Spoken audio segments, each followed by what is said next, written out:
അങ്ങനെ ഓണം ഇങ്ങെത്തി സർവസന്നാഹങ്ങളുമായി. മാവേലി തമ്പുരാൻ പാതാളത്തിൽ നിന്നും പുറപ്പെടാൻ തയ്യാറായി നിൽക്കുമ്പോൾ അതാ മഹാവിഷ്ണു സ്വയം മഹാബലി തമ്പുരാനെ നാട്ടിലേക്ക് യാത്രയയക്കാൻ വരവായി.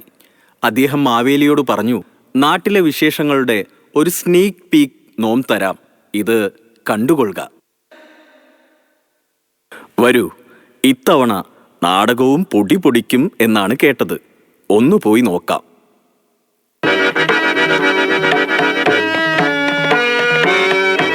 മാനുകളും മയിലുകളും നൃത്തം ചവിട്ടുന്ന ഈ മാലിനീ തീരം നമ്മെ വല്ലാതെ ആഹ്ലാദഭരിതനാക്കുന്നു. ഇത് നമ്മുടെ നാട്ടുരാജ്യം തന്നെയോ? മഹർഷേ, എന്തേ മോനെ? അങ്ങോട്ട് നോക്കൂ, അതൊരു ആശ്രമ കന്യകയല്ലേ അതോ അപ്സരസോ? അവളെ ഒരു വണ്ട് വല്ലാതെ ശല്യം ചെയ്യുന്നുണ്ടല്ലോ. ഈ തപോവനത്തിലും സ്ത്രീക്ക് പീഡനമോ? പടച്ചമ്പുരാനെ, വണ്ട് എന്ന് വെച്ചാൽ എത്രയധികം ഉണ്ട്? അതോ 2-3 എണ്ണാണോ? 10-40 വണ്ട് കൂടിയിട്ടാണോ ഒരു പെണ്ണിനെ പീഡിപ്പിക്കുന്നത്? നശിപ്പിച്ചു. 10-40 വണ്ട് കൂടിയ പിന്നെ നശിക്കൂലേ? എന്റെ അബ്ദുക്ക, നിങ്ങൾ ഇതിനകത്ത് മഹർഷിയാണ്, അല്ലാതെ മുസ്ലിയാരല്ല. മാപ്പിള ഭാഷ പറഞ്ഞ് ഈ നാടകം വെറുതെ കൊളാക്കരുത് കേട്ടോ. കുമാര, അനക്ക് ഏതായാലും കുറച്ച് വർഗീയത കൂടുന്നുണ്ട്. എടോ, കലാകാരന്മാർ തമ്മിൽ വർഗീയത പാടില്ല. മലബാറിൽ ഏത് മഹർഷി ജനിച്ചാലും ഇങ്ങനെ പറയുള്ളൂ. അപ്പൊ അബ്ദുക്ക, ഇന്ന് നാടകം കുളമാക്കാൻ തന്നെ തീരുമാനിച്ചു അല്ലേ? അതുകൊണ്ടല്ലേ പച്ച മലയാളത്തിൽ ഈ അബ്ദുക്ക പറഞ്ഞത്, എനിക്ക് സന്യാസി മഹർഷി ഒന്നും വേണ്ട, ഞാൻ ദുഷ്യന്തനായിക്കോളാന്ന്. ആയിക്കോട്ടെ, കെട്ടിക്കോളൂ. പക്ഷെ നാടകത്തിന്റെ പേരൊന്ന് മാറ്റേണ്ടി വരും. എന്ത്? ദുഷ്യന്തന്റെ സുന്നത്ത് കല്യാണം എന്നാക്കേണ്ടി വരും. ഷാജിയേട്ടാ, ഇവനെ അങ്ങ് അരുതോ അരുത്. ഇതെല്ലാം നടത്താൻ അസോസിയേഷൻ മുന്നിട്ടിറങ്ങിയിട്ടുണ്ട്. പിരിവിനുദ്ദേശം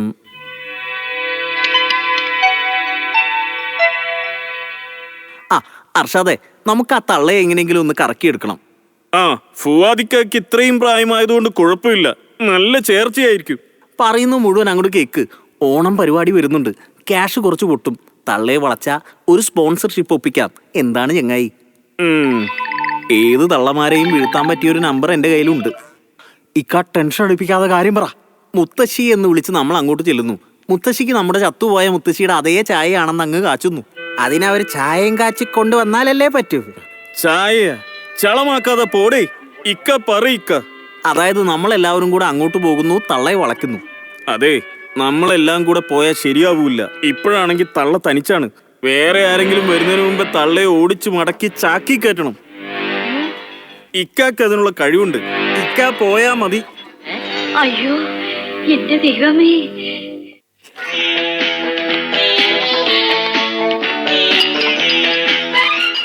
ബെൽ ബെൽ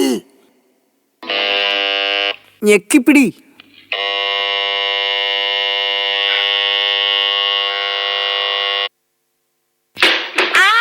അമ്മേ, അയ്യോ എന്റെ പൊന്നമ്മച്ചി, അയ്യോ വെട്ടല്ലേ വെട്ടല്ലേ.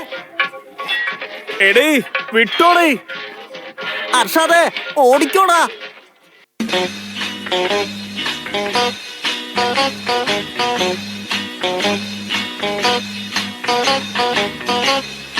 എന്റെ അമ്മ, ആ തള്ളക്ക് ഭ്രാന്താടാ. ഇക്ക അവിടെ കിടന്ന് അലറി വിളിച്ചെന്തിന്? ആളുകൾ വല്ലതും ഓടിക്കൂടിയിരുന്നെങ്കിൽ നമ്മുടെ അഭിമാനം എന്താകുമായിരുന്നു? അസോസിയേഷന്റെ അഭിമാനം എന്താകുമായിരുന്നു? നിനക്ക് അഭിമാനമാണല്ലേ പ്രശ്നം. ആ തള്ളയുടെ വെട്ടങ്ങാനും എന്റെ നെഞ്ചത്ത് കൊണ്ടിരുന്നെങ്കിലോ? കൊണ്ടില്ലല്ലോ. കൊണ്ടിരുന്നേ കാണായിരുന്നു. എന്ത് കാണായിരുന്നു? എന്റെ നെഞ്ചത്ത് വെട്ടുകൊള്ളണതാ. അങ്ങ് ഭരിച്ചിരുന്ന കാലത്തെ പോലെയല്ല. ഇപ്പോൾ ചില വേറിട്ട ഓണത്തല്ലും നടത്താറുണ്ട്. ഇതൊക്കെ ആരാ നടത്തണേ? വരൂ, ഇപ്പോൾ പല പല ടീമുകളായി അവർ പോയിന്റ്സ് നേടണം. എന്നാലേ മത്സരത്തിൽ ജയിക്കൂ. എല്ലാവരും നമ്മുടെ പിള്ളേർ തന്നെ. പക്ഷേ കടിപിടി അടി അതൊരു കാഴ്ച തന്നെ. എടാ പിടിക്കടാ, എടാ അവനെ അടിക്കടാ, പിടിക്കവനെ, അടിക്കവനെ. ഒന്ന് നോക്കണ്ട, അടിക്ക് അടിക്ക്. അയ്യോ അയ്യോ. ഇവിടെ പോയിന്റ് കിട്ടിയില്ല. ഇവിടെയും? എന്നാ പിന്നെ ഞങ്ങൾക്കും വേണം. അതെ, ഞങ്ങളുടെ പോയിന്റ്സ് 9 ആണ്. ഞങ്ങൾക്ക് 6 ഉള്ളൂ. അത് പറ്റില്ല.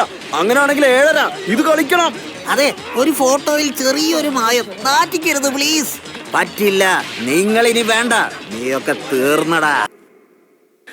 അതെ, ഇങ്ങനെ പോയാൽ ശരിയാവൂല. മതിയായി, ഇനി ഈ പരിപാടി നടക്കേണ്ട. ഞാൻ പോയി ഫ്യൂസ് ഒന്ന് ഊരാൻ പോവാണ്. പുല്ല്.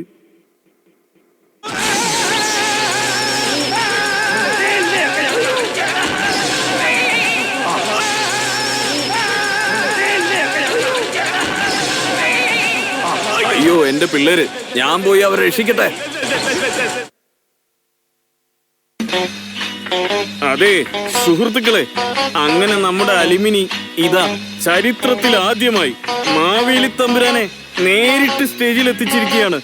ആർപ്പോ ഇറോ ഇറോ ആർപ്പോ ഇറോ ഇറോ ആർപ്പോ ഇറോ ഇറോ